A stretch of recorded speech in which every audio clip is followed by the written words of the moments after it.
So, today we're going to unpack a story about fame, about being alone, and just how fragile our digital life can be. And what's so cool about this? It's a complete cautionary tale, and it's told entirely through the lyrics of just one song. Let's dive in. Okay, so our story kicks off right at the peak. This one line, it paints a picture of someone who has absolutely made it. But you really got to pay attention to that word all, because as we're about to see, this whole digital kingdom, it was built on something pretty shaky.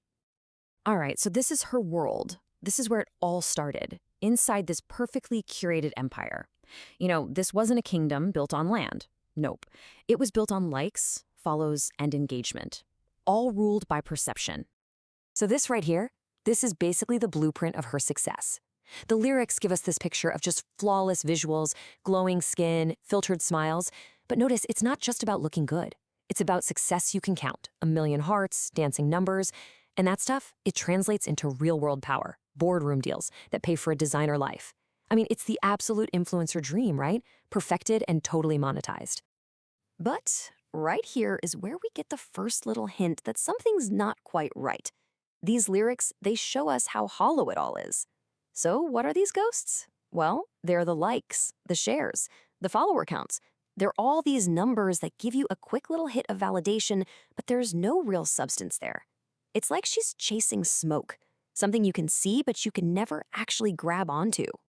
Okay, let's keep going, because every perfect facade, well, it eventually starts to crack. And this is that moment. This is where the story pivots, and we finally get a peek behind that perfect, filtered curtain. Wow. I mean, the contrast here is just so powerful, isn't it? On the left, you've got that public image we talked about. But on the right, the lyrics show us a much darker reality. Behind that glowing skin, the mirror, it was telling her something completely different. Underneath the filtered smiles, you could see the panic in her eyes. And in this world of carefully chosen glittered tones, there was no gray area, no in-between. And here we have the chorus.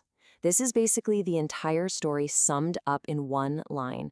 The very light that made her famous, the screen light, the spotlight, is now the very thing she has to run away from. The source of her power became the source of her pain. It's just wild. So, what was really driving all of this? The song actually gives us a massive clue, and it points to a psychological engine running in the background, something a lot of us might be kind of familiar with, the dopamine loop. So here's the deal. Every single like, every notification, every new follower, it gives your brain a little hit of a feel-good chemical. And because it feels good, it makes you want more. This creates this really powerful feedback loop that is incredibly hard to break. It's basically a digital addiction. And you can see this cycle spelled out perfectly in the pre-chorus. Click, scroll, repeat the thrill. It sounds so simple, almost mindless, but it's driven by something huge, craving highs she couldn't fill. Each little dopamine hit is a temporary fix, but it's never enough, so she's just stuck, going back for another hit, again and again and again. And all of this leads to, well, one of the biggest paradoxes of being online, right?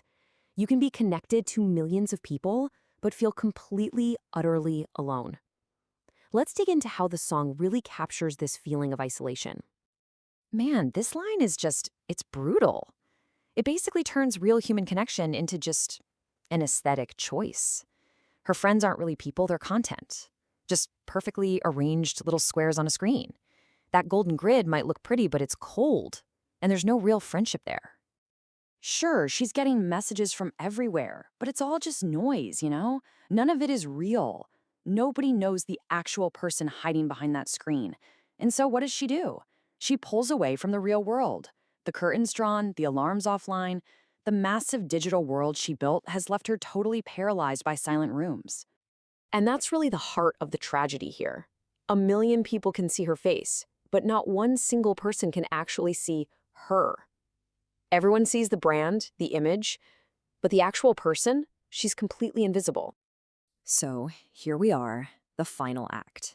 The energy is gone, the noise has stopped, and all we're left with is the quiet, unavoidable collapse of her digital world. The song's bridge really marks a huge shift here. The show is over. That digital cage that both defined her and trapped her, it's gone. But what's left?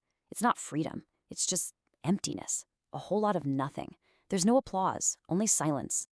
And this is all that's left. Not the actual dream, not the fame, not the money, just the faint memory of it. It's just this ghost of a reminder of everything she built and everything she lost. And then we get this line.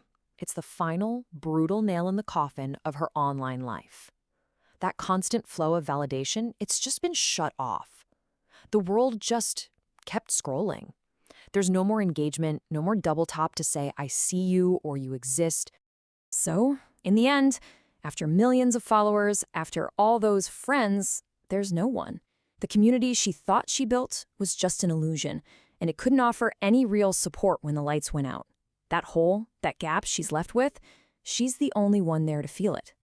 And that really leaves us with one last thing to think about.